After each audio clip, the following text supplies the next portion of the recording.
Back at the Winston Select Finals over the top fuel pits, there's Corey McCLENATHAN. If you can't win, don't play, says the shirt.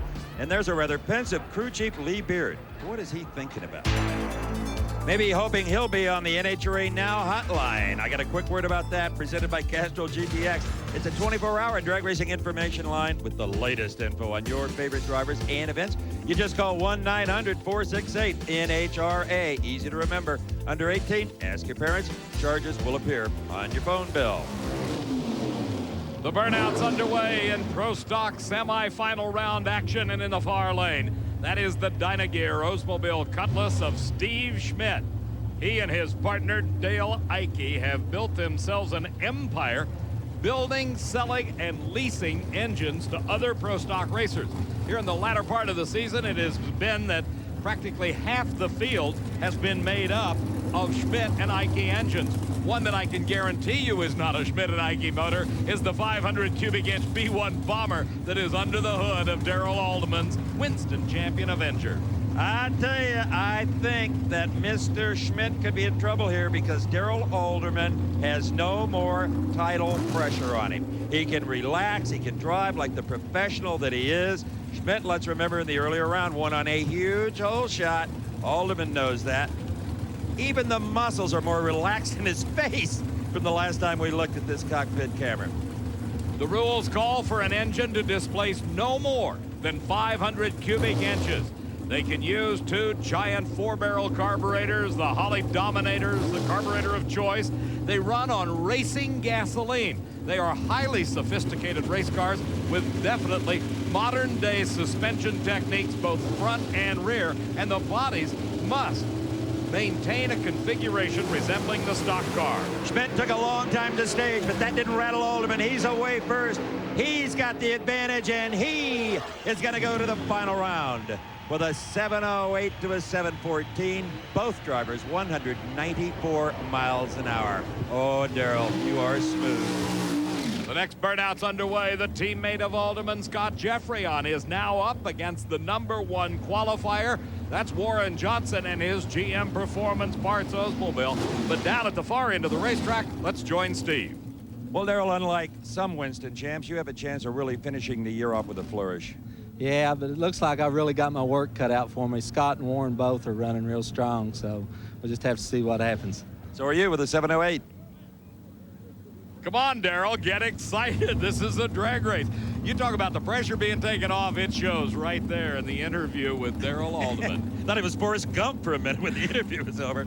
You're inside the other Dodge. This is the Team Mopar car driven by Scott Geoffrion that battled Alderman almost to a standstill. It was just one round to go that the Winston Championship was decided. His opponent is Warren Johnson, and if Johnson is aiming for a tune-up for 95, he has definitely found the secret to great success. They're sitting there, they're pre-staged. Could this be another Houston meltdown? Geoffrion moves in. Warren better get in. Finally he does. Good race. Both drivers very alert up the starting line. And both drivers run 7:08, but you can tell by the celebrating crew, the Dodge of Geoffrion will meet his teammate in the final at 195 miles an hour. They both ran 195. Another one of those races decided literally by thousandths of a second. This one, 2,000. And that was the advantage that Scott Geoffrion got at the starting line because the elapsed times were identical at 7:08. The speed's identical at 195 miles an hour.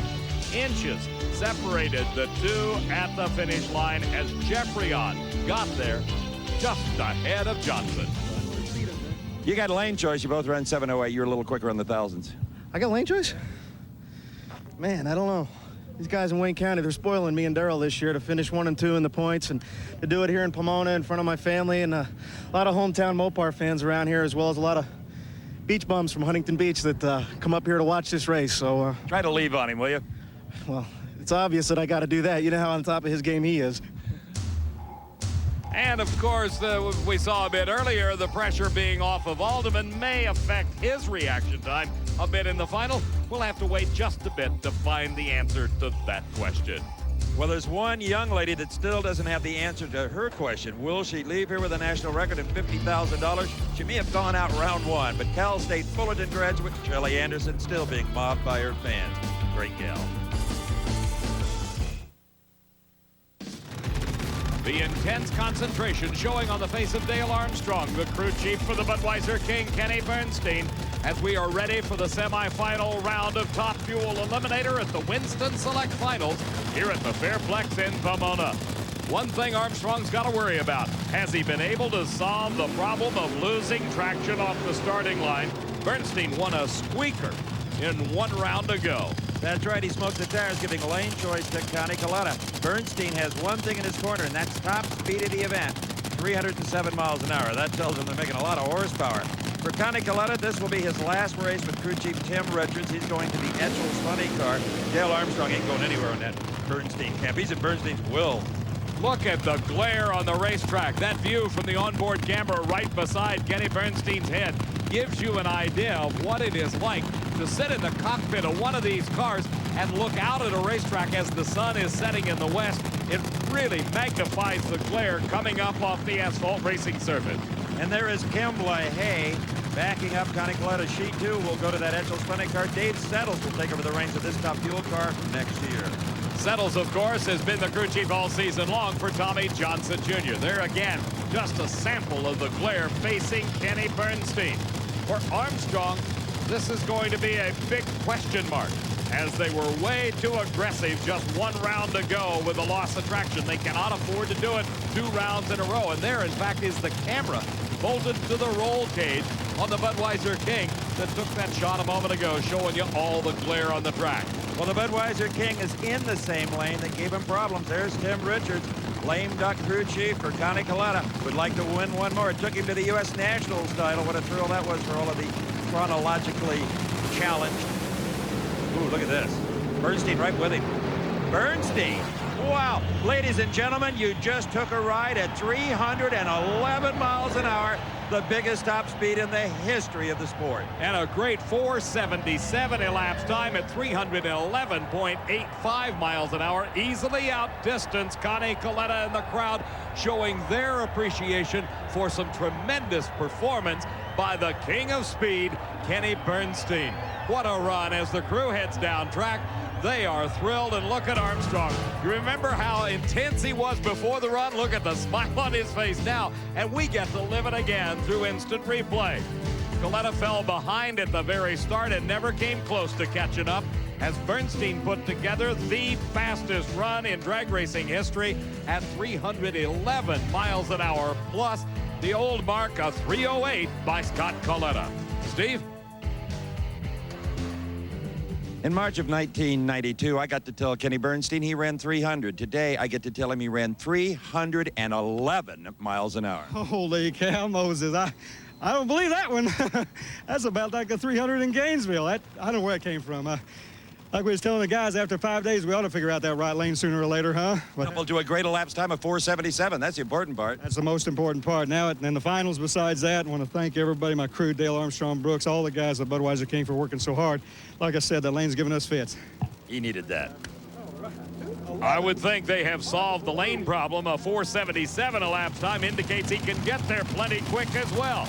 Here is Corey Mack in the McDonald's dragster. His opponent, the surprising Mike Dunn, driving Darrell Gwynn's La Victoria Salsa McGuire's Wax's entry. That's right, and in the previous round, Mike Dunn had one of the best performances of his career at a 479 to take out Shelly Anderson in a huge speed. Well, we thought it was huge then. At 304, we thought that was really something until Bernstein blows out a 311. They are still hooping it up down here at the far end. Dale Armstrong trying to remind the crew, hey, we got one more round to go. Let's not get too carried away and not a lot of time to prepare for it. Now, you may think Corey Mack has lane choice because he's on the far side. Au contraire. Mike Dunn has the lane choice, and watching Bernstein, he took the near lane, and who could blame him? Lee Beard has got his work cut out for him on the Corey Mack if he's going to beat this car today. They are on their game. Frank Bradley has won national events at this racetrack as a driver, and he knows every pore in the concrete. That's Bradley, that little confident nod. Mike Dunn, one of the most talented drivers ever in this sport. He is a second generation. That's Lee Beard. He's directing his driver, Corey Mack, up into the staging beam. Here are two of the younger drivers in the sport, both right around the age of 30, both the coming stars of the future, if not a star of considerable magnitude today. About 11,000 horsepower collectively. Neither driver in a big hurry. Like I said, it's a cool day. Whoa, Corey Mack was wired to the tree. Look at that McDonald's car. Look at Dunn, come on. But it was not enough. The reaction time advantage gained at the starting line by Corey McCLENATHAN stood him in good stead at the finish. The margin of victory was 11 thousandths of a second, and as we watch again, you see Corey Mack get a head start of about 200ths of a second. It's all legal. It's all in how quick you react to that flash of yellow as the tree turns green. He got out in front of Dunn, and even though Mike Dunn ran 484 at 300, he couldn't catch the flying Corey Mack, who's headed to the finals. There's an attaboy for the driver. A 486 beat a 484. Oh, God. Thank you, Lord. I'm telling you, we're at home in Pomona. It doesn't get any better than this. When Bernie took out Connie, that insured McDonald's car with a third-place finish. And I'll tell you, I don't know what to say. It's just fantastic. I just want to win this one for all the McDonald's people and my little girl, Courtney. She's not here today. You got to get this red rocket back into the 470s, though. Yeah, it's going to cool down, and you know how Lee is in the cool air. We can haul butt. But so can Kenny Bernstein. We've already seen that. He'll head into the final round with the lane choice with his great 477 at 311. His challenger, Corey McCLENATHAN in the McDonald's dragster. Look at this, another standing ovation. These Southern California fans appreciate great performances, and that's just what they have seen this weekend from Kenny Bernstein, the king of speed. Welcome back to American Sports Cavalcade here at Pomona Raceway at the foot of the San Gabriel Mountains. And this crowd is having a ball, especially of those that were first at Kenny Bernstein's pits when that car returned after an historic 311-mile-an-hour blast. Now they get it ready to face Corey McCLENATHAN in the final round. And if you're close enough, you may get an autograph. And if you like drag racing like the folks around Kenny Bernstein's trailer do, why don't you join NHRA, a very special organization, only $52 a year. We'll get you 48 issues of National Dragster, a patch, a pin, a rule book, and a whole lot more. And if you join by calling the number that is on your screen, you can get yourself a free copy of the Diamond P Home Video Drag Racing 93. Make that call today. What do you say, Matt, Bob Fry? Let's go funny car racing right after you call that number, of course. Now wait till the show's over to call the number. Anyway, it's final four time, and can John Force pull this one out of the fire? He has been less than impressive in the first two rounds. I would say this is recovery time for Force, and he has to do it here because Richard Hartman, the driver of the Motorola Dodge, owned and tuned by Johnny West, is definitely the favorite based upon performances today. And, you know, they had him on the canvas. They almost pinned him, as they have several times this year. Paula Martin let him off the bat in round one, even though he had that bad explosion. Then Gordy Bonnet smoked the tires. Force stumbled his way down the racetrack. But I got a feeling the way Richard Hartman is running right now after that 519, Force will have to whip this kid. But you can't give John Force 3 tries at it, not having come back somewhat from a lackluster performance thus far.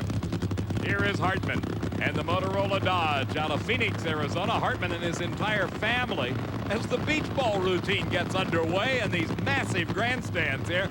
The folks just having a great time enjoying not only their day in the sun at the Fairplex in Pomona, but also some outstanding performances. You know, the Hartman family, well known in Southern California drag racing circles, moved back to the eastern seaboard. The dad, Virgil, and Rhonda Hartman, the top fuel driver, who is Richard's sister. The entire family moved back there, and Richard taking over the driving chores for Johnny West at the start of this year. So Richard Hartman hopes to be the homecoming king here in Pomona. He went to school just a couple of miles from the racetrack. John Force, he was pretty mellow between rounds. He has so much faith in his crew. He should. He pays one of them more than Johnny West's entire budget for the year on the Motorola car. The burnouts are over. It's now up to the crews to make the final check of the engines. Like their Pro Stock counterparts, these nitro burners in Top Fuel and Funny Car are also restricted to 500 cubic inches maximum, single engine in Funny Car and on Top Fuel. Now, you say, well, who would ever stuff 2 motors in them? We've seen them in days gone by. Austin Coil, the crew chief, with his patented hand signals that nobody has been able to steal the signal. I don't know that it means anything, Steve. Now, Buster Couch grinning up there. He watches all of that stuff. He knows it doesn't mean anything. Kind of like a third base coach. All right, there's Hartman. I think this kid's going to be tough. If Force makes a slight little mistake, Hartman will rip his throat out. Oh, John, oh my Lord. Talk about coming off the canvas. 303 miles an hour for John Force at a 5:07. Poor Richard never had a shot. As we look again, you'll watch this car make a move in the middle of the racetrack, and this was not because of dropped cylinders or engine problems. This was the power of the Castrol Chevy Lumina coming on at half track. 303 miles an hour, the fastest speed ever recorded by a funny car. Right there, that little sachet indicated a lot of power for Force. Steve? John, this is astronaut stuff, buddy. 303 miles an hour. That's right. About time my boys got her right and stepped her up. Felt kind of good. We've just been snake bit out there and don't know what's going wrong, but I told her on a burnout. She was a race car again. She sounded good. She ain't sounded good all day. They're earning her money. Indeed. Dollar Rancher, the boys are happy now. And I think the big boss man's kind of happy as well. Yep, John Force is back as well as his automobile. Here the body latches down on the Kendall car of Chuck Etchell. That sponsor on board for a couple of more years. And I'll tell you, he's spending the money well as we talk about adding multiple layers of crew chiefs as John Force has done. That's the only way you're going to catch Force and beat him. Alongside is the McDonald's Oldsmobile driven by CRUZ PEDREGON, trying yet again to reach another final round. If he makes it here, it will be his 5th in a row for car owner Larry Minor, who is bowing out as the owner of the McDonald's team at the conclusion of this race. But the rumor mill is rampant, Steve. That's right. Larry Minor will probably run this very funny car next year with another driver in it. Chuck Etchels brings the Dodge Avenger to the starting line in the underdog role, not only as a result of the times in the previous round, but practically all day long. Pedregon has been quicker and much more consistent. Had a 5:09 in round number 2 compared to Etchels' 5:11. That's close, but as we've already seen, it's about a half a car length or more at the finish line. And if you tell your crew chief, hey, don't worry, I'll leave on Pedregon, I'll embarrass him on the starting line, you're dreaming.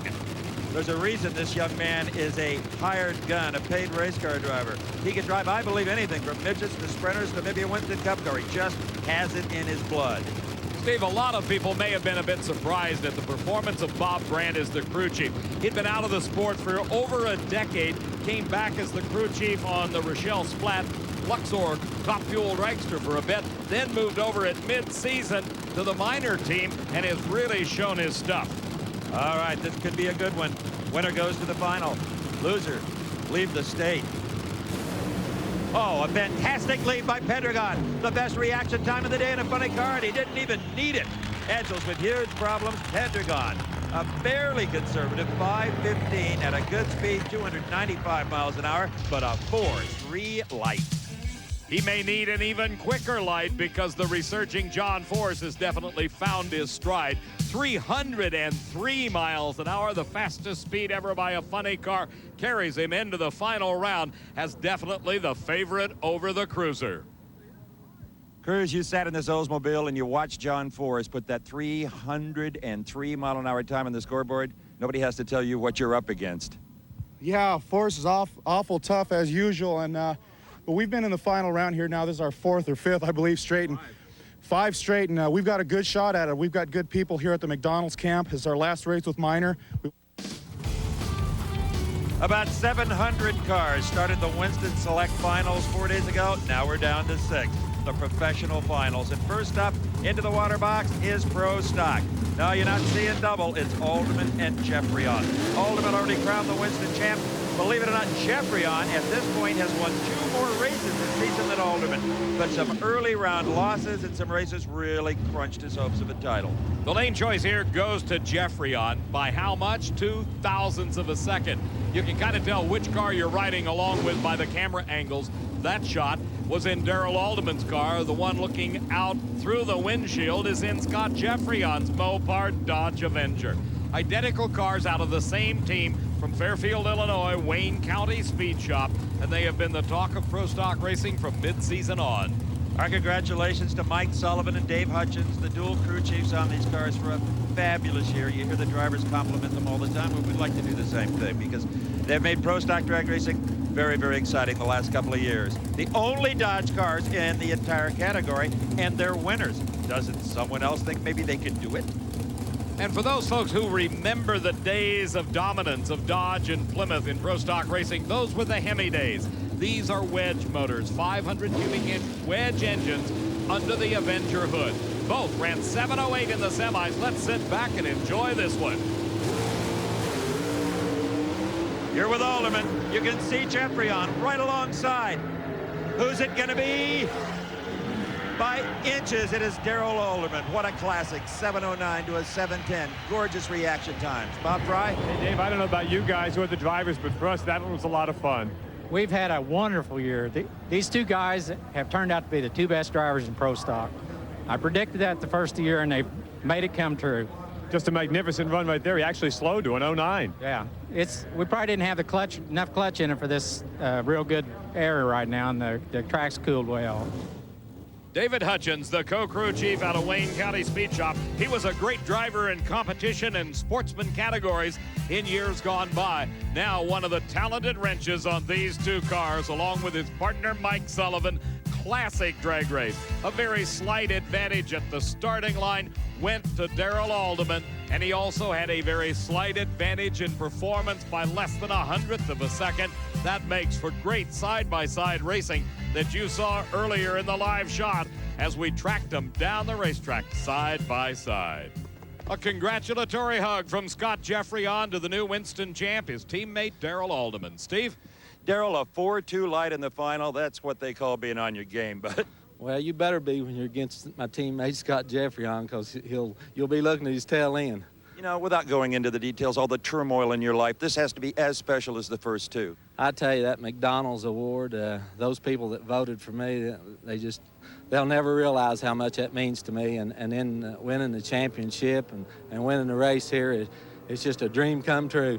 And of course, Darrell is talking about the McDonald's All-Star Award. Let's say goodbye to Scott Geoffrion. Scott, great job. Thank you very much, Steve. Feels good to have two Mopars in the final here at the last race of the season. Get some rest this winter. Absolutely. We're all going to do that. Again, Darrell, great job. Thanks a lot. Okay, Dave McClellan. Steve, those two guys ended up at the top of the list on the Winston point standings. Third was Warren Johnson, who had been the reigning champ. Jim Yates finished fourth, and Kurt Johnson, number 2 a year ago, fell to number 5. Here is Larry Minor, the car owner for Corey McCLENATHAN. And Corey Mack said it earlier, the whole team wants to win this race in Larry Minor's backyard. The last time they will be employed by him. As Max said earlier, he'll go on and race with another driver, maybe another car. But this is the last time they'll all appear as a unit. And CRUZ and Corey really want to do the job for him. Kenny Bernstein, he still has this crowd on their feet after the 311-mile-an-hour run in the Final Four. Now, you would think with that kind of performance, they would want that same lane back. You heard Kenny say we finally mastered it. Not a chance. They have always thought the far lane was better, and finally they can get it by running quicker in the previous round than Corey Mack. The conditions have changed considerably from not only the Final Four, but earlier in the day. It doesn't take a brain surgeon to tell it's dark here in Southern California right now. Of course, daylight saving time ended last night. That made sunset an hour earlier, and it works to the advantage of the racers because they like the cool air and they like the cool racetrack. Let's throw a little more spice into this deal. Somewhere, Shelly Anderson is sweating over that $50,000 because if Bernstein should run quicker than her 471 by just a tick, he has a required 1% backup already on the books. He can pick Shelly's purse for 50 G's. And of course, every racer wants to extend their thanks to the folks at Slick 50 for posting the money as part of that world record club for Top Fuel, Funny Car Pro Stock, and Pro Stock Motorcycle at the event they are contested at. The Top Fuel final of 1994. Either driver anxious. Doesn't matter who pre-stages first. Sometimes they have a real preference as to who stages last. Dale Armstrong sprints away. Looks like Bernstein will pre-stage first. Corey Mack in. They're all in. This is it. Bernstein is riding a rocket. 314 miles per hour. But Shelly Anderson is safe. She has the 50 grand. Bernstein at 472. Bob Price with the winning crew chief. Bob? Telling you, you had that look like you knew something the rest of them don't. Apparently you did. Just missed the record. Look at that awesome speed. You know, we knew it'd run fast if it just got to the finish line. And it would have been nice to snap the record and get that 371 record away from Shelly, but she deserved it. I mean, we're really happy, obviously, Bob. And obviously, Dale is already in the party mode. He's thinking threes everywhere, giving a 371 instead of the record 471 to Shelly Anderson. Let's watch again. See the flames? This is the best indication of how good these two cars are running. Neither one of them drop a cylinder.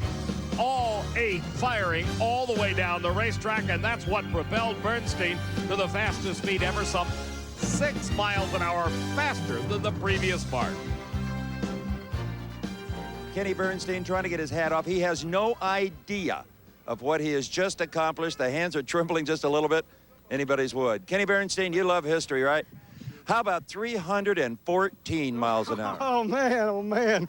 I can't say enough for Dale Armstrong and the crew, Brooks, the whole guys with the Budweiser King team. I just get to ride in this beautiful machine today, believe me.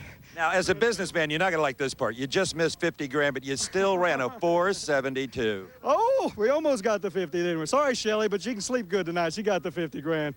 I can't say enough for Budweiser, Quaker State, Mac Tool, and our new Hooters restaurant sponsor. Without these guys, it doesn't have it. My crew's the best. Appreciate everything, all the fans, believe me. Unbelievable. Dave?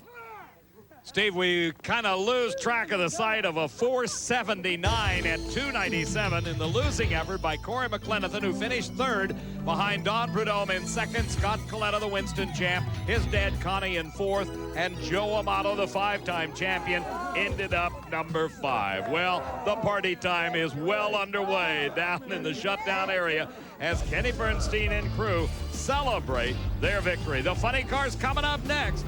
Don't you go away. We're going to take a quick break and be right back as CRUZ, PEDREGON, and John Force do it one more time. Many have called John Force drag racing's ultimate showman, but he has a tough act to follow. This crowd still buzzing, still shocked by Kenny Bernstein's 314-mile-an-hour blast. What can CRUZ, PEDREGON, or John Force do, Dave McClellan, to top that? Well, one thing about it, CRUZ is confident that there's going to be a lot of traction in his lane because that is where Bernstein just put down that unbelievable 314-mile-an-hour run. But to be very candid, there is no difference between either lane on the racetrack. The choice here going to Force. He has moved to the lane nearest the camera. Depends on how the bumps are, whatever's out there. Maybe just a little personal preference as to it might be a bit easier to see the tree. CRUZ PEDREGON's last ride for Larry Minor Racing. He wants to go out a champion. Force in, CRUZ in. Good start. PEDREGON has problems. He shuts off. Look at Force run. There it is, the fastest ever, 3:03.95, the new national record for John Force. Let's go to Bob Try. Austin, that's about as excited as I've seen you get all year. Well, I'll tell you, this has been a really exciting race for us here. Just to know that NHRA and the Safety Safari and Steve Gibbs and all them guys can turn this parking lot into one of the best racetracks in the country just really excites me. Our crew, our team, our sponsors, everybody, it's just been a great day. What a way to end the season. What a show. Steve? Absolutely, John Force. Max said it best. What a way to end the season. You come here to Pomona, you got all the air in the world, you got the best racetrack. Bernstein laid it down. I saw what he could do, and my old heap she trucked. I want to, Steve, thanks, you know, Castro, Jolly Rancher, all the plugs, Wax Shop, Dorman, all the people, but mainly I want to say to my crew, I love them to death, and that's just a sign because the nightmare ain't over. Their nightmare's just... He's going to talk all night, Dave. Stevie talked and ran his way into another Winston championship, followed by PEDREGON, Hoffman, Etchells, and Casey Hollywood Spurlock rounds out the top 5. Promotional consideration has been provided for and a fee paid by this special offer from Diamond P Sports. Elapsed time wins drag races, but it was raw speed that thrilled the crowd here in Pomona today. For Bob Fry and Dave McClellan, I'm Steve Evans. So long. The American Sports Cavalcade has been a presentation of Diamond B Sports in association with the Nashville Network.